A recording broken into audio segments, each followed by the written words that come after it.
네, 고맙습니다. 여러분, 2000년대가 시작되면서 지금까지 세계의 가장 큰 변화를 일으킨 사람을 뽑는다면 여러분 누구를 뽑겠습니까? 2000년대 스티브 잡스라고 하는 사람을 뽑을 수 있지 않을까? 태블릿 PC를 손으로 옮겨놓은 사람, 핸드폰을 개발해서 만들어낸 사람이라고 볼 수 있죠.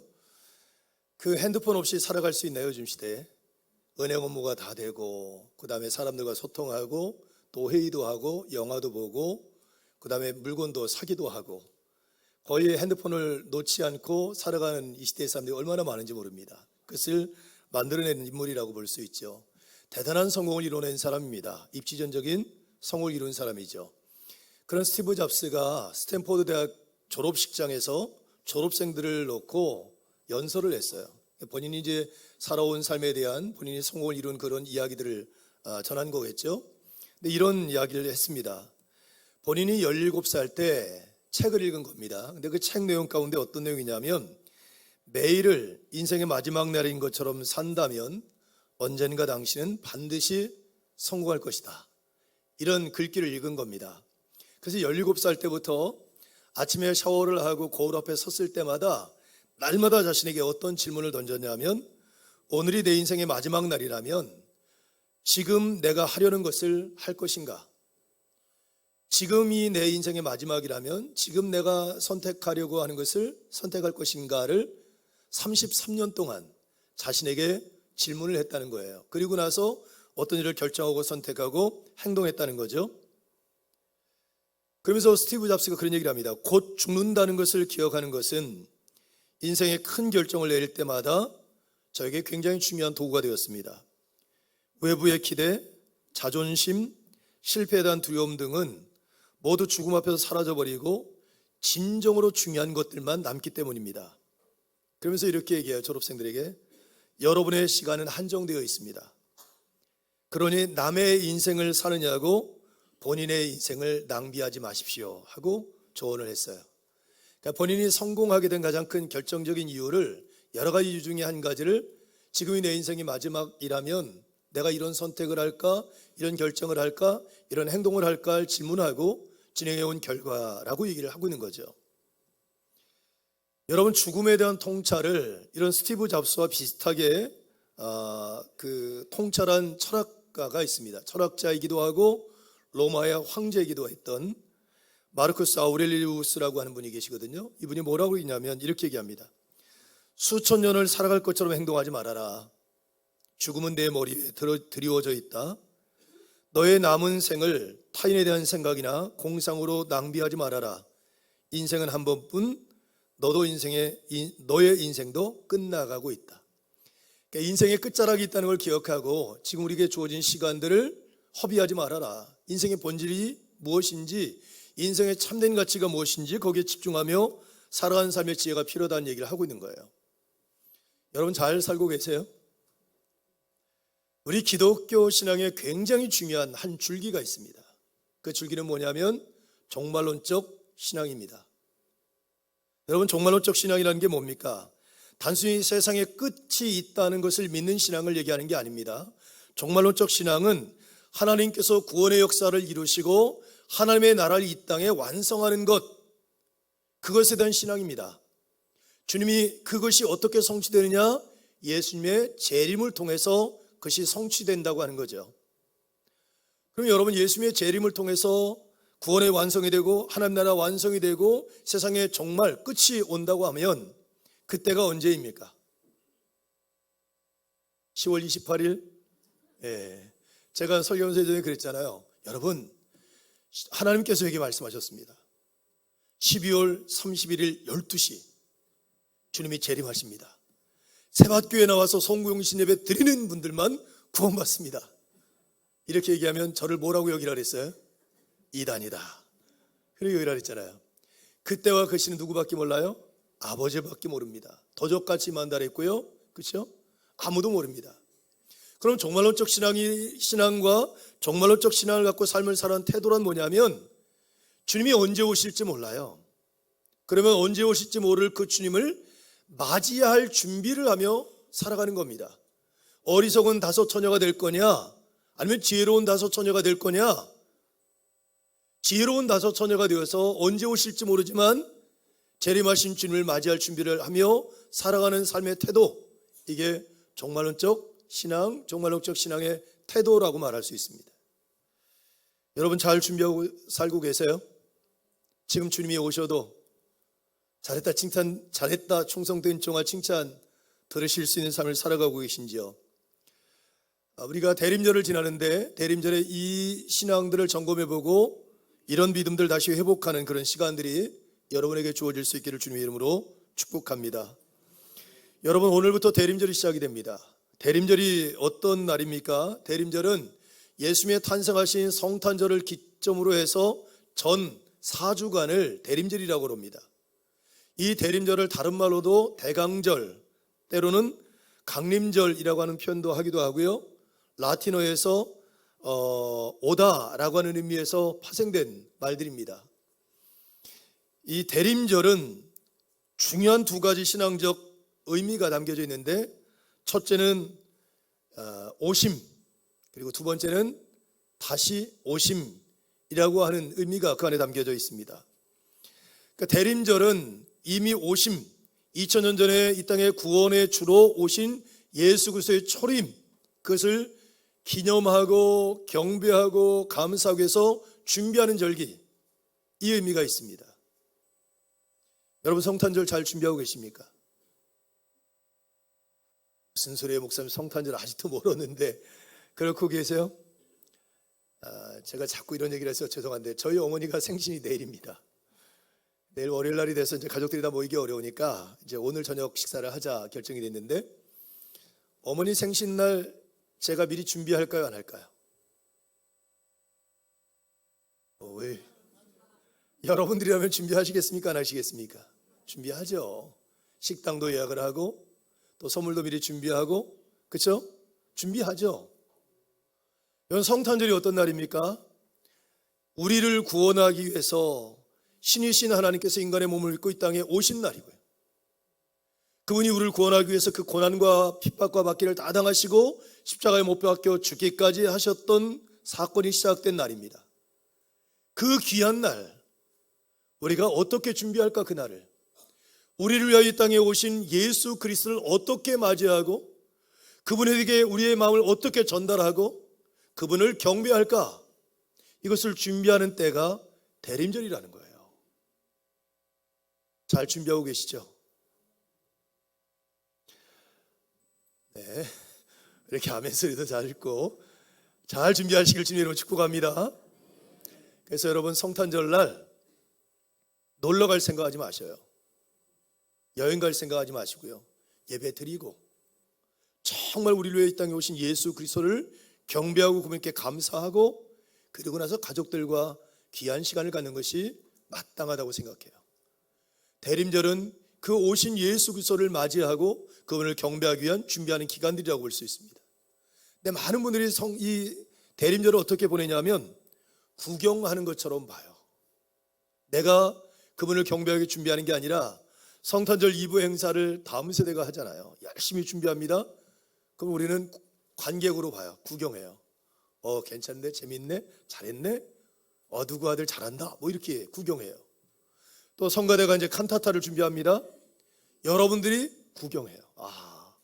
작년보다 훨씬 낫다, 올해는 100점짜리, 뭐 이렇게 점수를 매기고 구경을 해요. 여러분 그것이 성탄절을 준비하는 게 아니에요. 여러분들이 동방박사가 되는 거예요.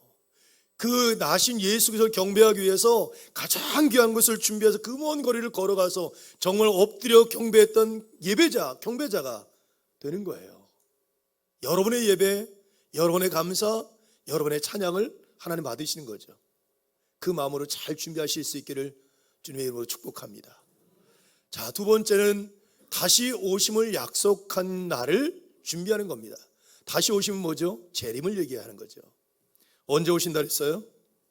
그날은 아무도 모릅니다. 언제 오실지 모르니까 그분이 오셨을 때 칭찬받고 인정받는 삶을 살아가도록 내 자신을 점검해 봐야 되겠죠.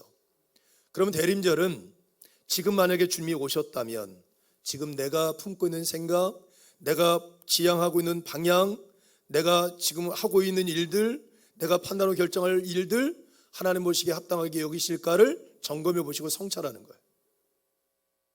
만약에 잘못된 것이 있다면 회개하고 돌이켜서 그 방향을 하나님께로 조정하는 시간들이 언제예요?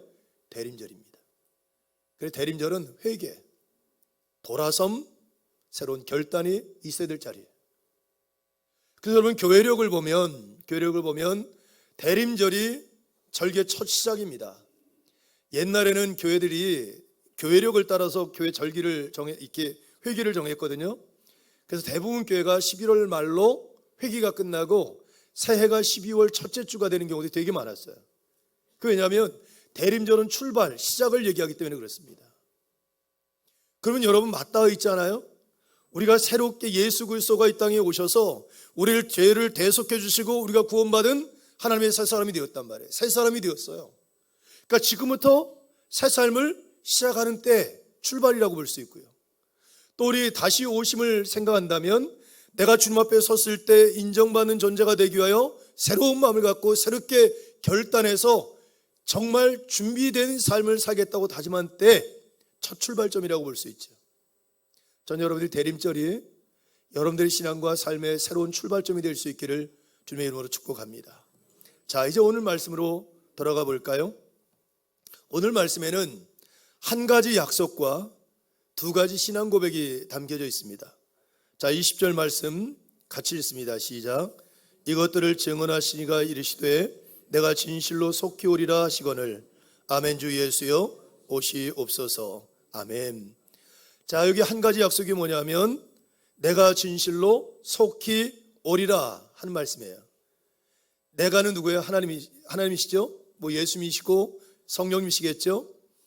속히 오리라, 진실로 속히 오리라. 진실로라고 하는 말은 어떤 뜻일까요? 진짜, 그렇죠? 확실하게 분명히 올 거야 하는 약속을 얘기하는 거예요.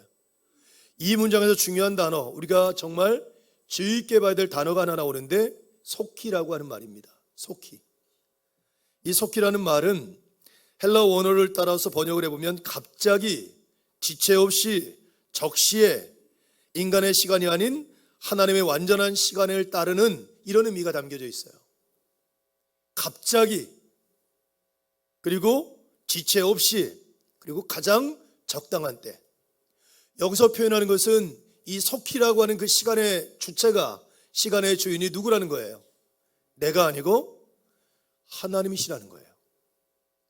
자, 여러분 우리가 이렇게 고백할 수 있는 아멘. 주 예수여 어서 오시옵소서.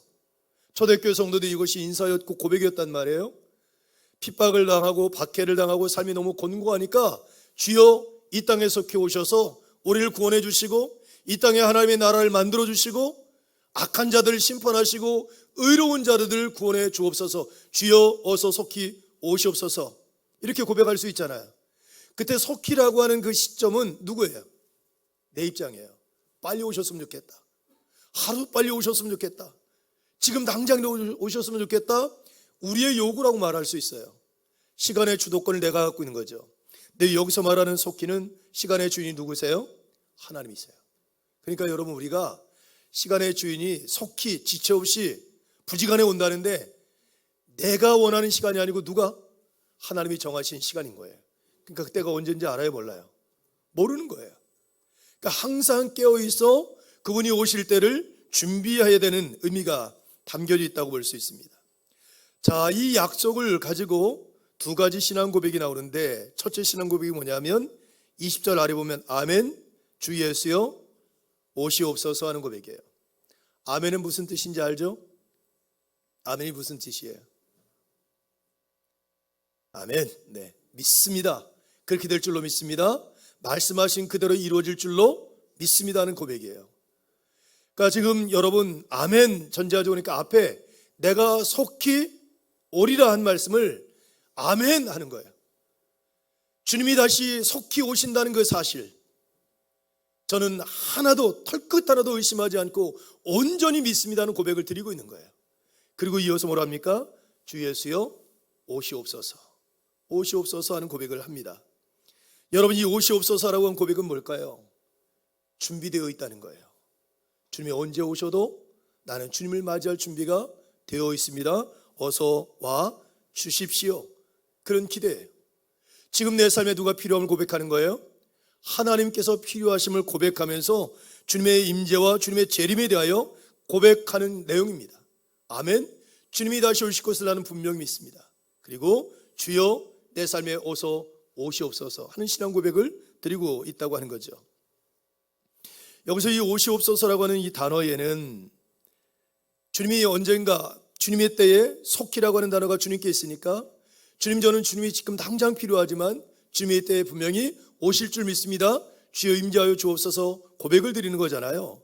근데 이 오시옵소서라고 하는 이 동사에는 어떤 의미가 담겨져 있냐면 지금 임재하시고 통치해 주시기를 바라는 동사가 의미가 담겨져 있어요. 미래만이 아니라 지금 현재 시점에 주님이 오셔서 우리를 다스리시고 통치해 주십시오 하는 고백이 그 안에 담겨져 있다고 볼 수 있습니다. 자, 이제 두 번째 고백을 한번 볼까요? 21절입니다. 같이 읽습니다. 시작. 주 예수의 은혜가 모든 자들에게 있을지어다. 아멘. 다 두 번째 고백은 뭐냐면 주 예수의 은혜가 모든 자들에게 있을지어다. 간구하고 축복하고 선포하는 거죠. 그리고 아멘, 믿습니다. 모든 사람의 삶에 주님이 함께 하시고 임재하시고 역사하시고 다시 오셔서 우리를 구원해 주실 줄로 믿습니다라고 하는 그 신앙의 고백을 담고 있다는 거예요. 근데 저는 여러분 이 말씀 보면서 이런 생각을 합니다. 지금 여러분 이 초대교회 성도들이 이게 성경의 마지막인데 초대교회 성도들도 우리와 똑같은 사람들이거든요. 밥을 먹어야 되고 자녀를 키워야 되고 질병의 문제나 재정의 문제나 뭐 관계 문제나 자녀들의 문제나 다 문제를 안고 있는 사람들이에요. 그럼 그들에게 필요한 게 없을까? 정말 시급하게 해결될 문제들. 몸이 많이 아픈 사람은 건강의 문제가 급할 거고 재정적인 어려움이 있는 사람은 재정의 문제가 해결되길 원할 거고 또 여러분 안전이 얼마나 중요합니까? 초대교회 성도들은 언제 붙잡혀 들어가서 감옥에 들어가거나 아니면 사형을 당하거나 콜로세움 원형 경기장에서 잔인하게 막 그 검투장에서 죽임을 당하거나 그런 위협이 있단 말이에요. 두려움이. 그것들로부터 안전하게 보호받기를 원하는 마음들이 얼마나 갈망이 컸겠어요. 그리고 불확실한 미래에 대한 불안들.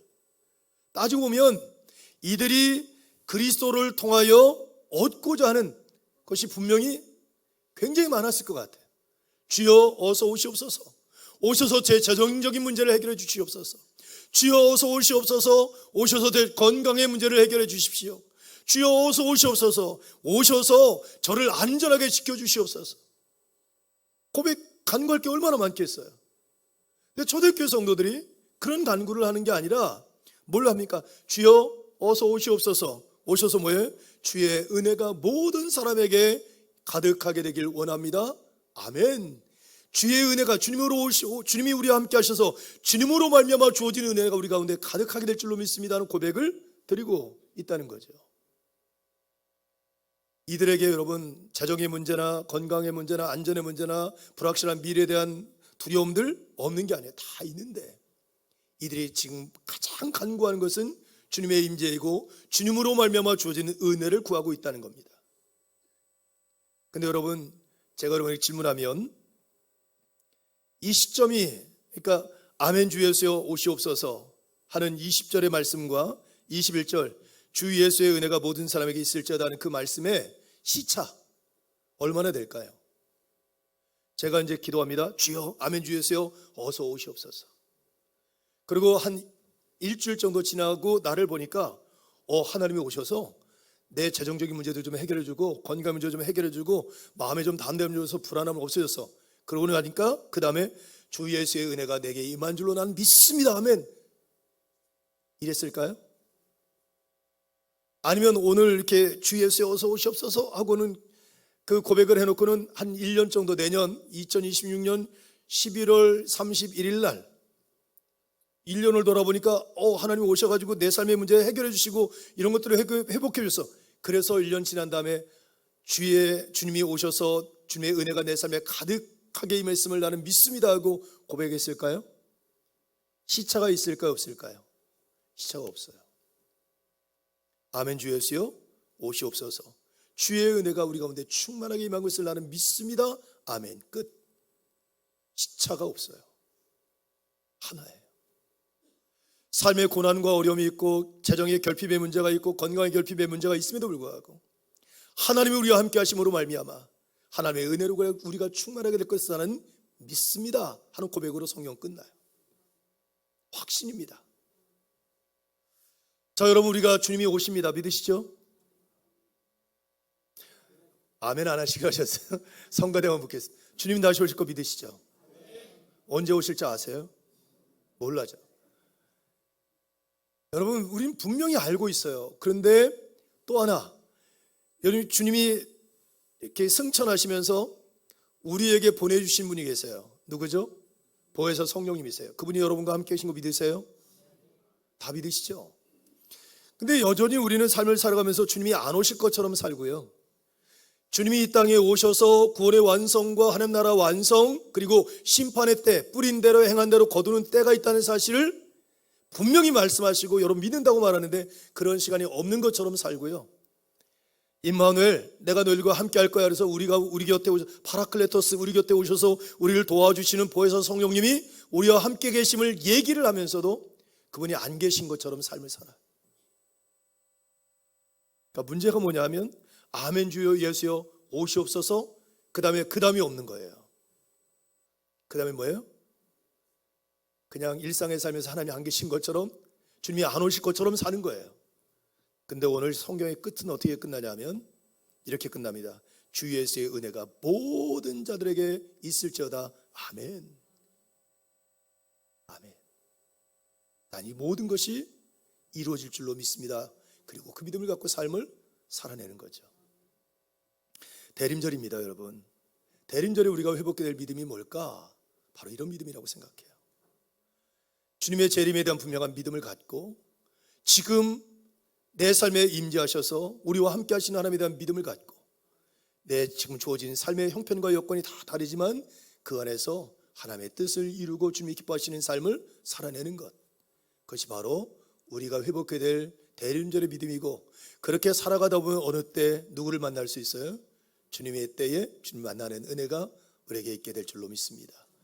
이번 대림절을 통해서 여러분들의 믿음이 다시 새로워지고 온전해지는 큰 은혜가 임할 수 있기를 주님의 이름으로 축복합니다. 기도하겠습니다.